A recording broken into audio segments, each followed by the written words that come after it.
नमस्कार। राष्ट्र सह्याद्री के हिंदी संस्करण में आपका स्वागत है। भविष्य में अपराधियों को किसी व्यक्ति, संगठन, कंपनी, राज्य या देश को धोखा देने और लूटने के लिए डकैती करने की जरूरत नहीं है। टेक्नोलॉजी ने इसे बहुत आसान बना दिया है। इंटरनेट या मोबाइल फोन के जरिए आपके पास जो कुछ भी है वो छीना जा सकता है। हाल ही में ऐसे अपराधों की संख्या बढ़ गई है। फिर वो चाहे शहर की एक युवती को YouTube पर पैसा कमाने का लालच दिखाकर 4.25 लाख की धोखाधड़ी हो, या फिर एक चीनी व्यक्ति द्वारा फुटबॉल पर ऑनलाइन सट्टा लगाने के नाम पर 9 दिनों में भारतीयों को 1400 करोड़ रुपए का चूना लगाना हो। ऐसे कई उदाहरण इस बात की गवाही देते हैं कि ऑनलाइन अपराध की चुनौती कितनी विकराल है। इसी विषय पर पेश है करण नवले की ये खास रिपोर्ट। कई बार ये बात भी सामने आई है कि गेमिंग कंपनियां चोरी छिपे भारत से पैसा विदेश भेजती हैं। इस काम के लिए अक्सर क्रिप्टोकरेंसी का इस्तेमाल होता है। इसलिए इन विदेशी गेमिंग कंपनियों के खिलाफ कार्रवाई करते करते टैक्स विभाग के कर्मचारियों की सांस फूल रही है।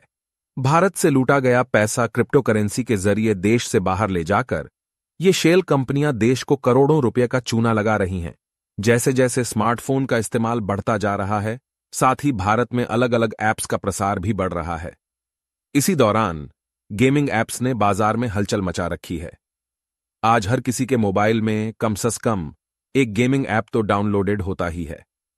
कई लोगों को इसकी लत लग चुकी है और हो सकता है कि उन्होंने गेम पर काफी पैसे भी खर्च किए हों। आपके खर्च किए गए इन्हीं पैसों से इन गेमिंग कंपनियों द्वारा टैक्स चोरी की जा रही है। उनमें से एक है पैरीमैक कंपनी। जीएसटी इंटेलिजेंस महानिदेशालय ने जानकारी दी है कि यह रकम छोटी मोटी नहीं बल्कि हजारों करोड़ के करीब है। पैरीमैच एक ऑनलाइन स्पोर्ट्स बेटिंग कंपनी है जिसका मुख्यालय साइप्रस में है। मालूम हुआ है कि भारत में पैरीमैक कंपनी के लिए कई शेल कंपनियां काम कर रही हैं।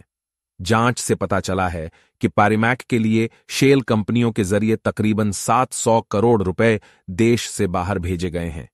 टैक्स अधिकारी पिछले कई महीनों से इसकी जांच कर रहे थे, जिसमें गेमिंग कंपनियों से जुड़े 400 लोगों से पूछताछ के बाद इस रैकेट का खुलासा हुआ। क्रिप्टो भेजने वाले कई बैंक अकाउंट्स फ्रीज कर दिए गए हैं, लेकिन जांच में पता चला है कि बड़ी रकम पहले ही देश से बाहर भेजी जा चुकी है। चूंकि पैसा क्रिप्टो के माध्यम से भेजा जाता है, इसलिए यह पता लगाना मुश्किल है कि वो किसके वॉलेट में कहां गया है। इन विदेशी गेमिंग कंपनियों द्वारा भारत के शेल कंपनियों में से कोई पेमेंट एग्रीगेटर्स चुना जाता है। एग्रीगेटर कंपनी या तो पंजीकृत होती है या अपंजीकृत कंपनी को भी चुना जाता है। अब इस गेमिंग ऐप का इस्तेमाल करने वाले लोगों का पैसा इस पेमेंट एग्रीगेटर के माध्यम से इकट्ठा किया जाता है और इसे क्रिप्टो में तब्दील करके दुबई और खाड़ी देशों में भेज दिया जाता है। ऐसी विदेशी गेमिंग कंपनियों के लिए भारत में कई शेल कंपनियां काम कर रही हैं। हालांकि उनके कार्यालय और पंजीकरण विदेशों में स्थित हैं।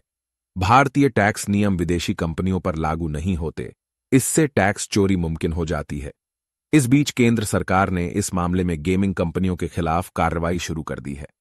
दूसरी ओर सरकार ने गेमिंग कंपनियों पर 28% का जीएसटी टैक्स लगाया है। ऐसे में क्रिप्टो के माध्यम से टैक्स चोरी करने वाली गेमिंग कंपनियों पर कैसे अंकुश लगाया जाए, ये एक सचमुच बड़ा सवाल है।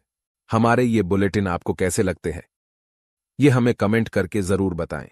हमारा हर नया बुलेटिन आप तक सबसे पहले पहुंचे, इसके लिए सब्सक्राइब भी करें और लाइक करना बिल्कुल न भूलें। धन्यवाद।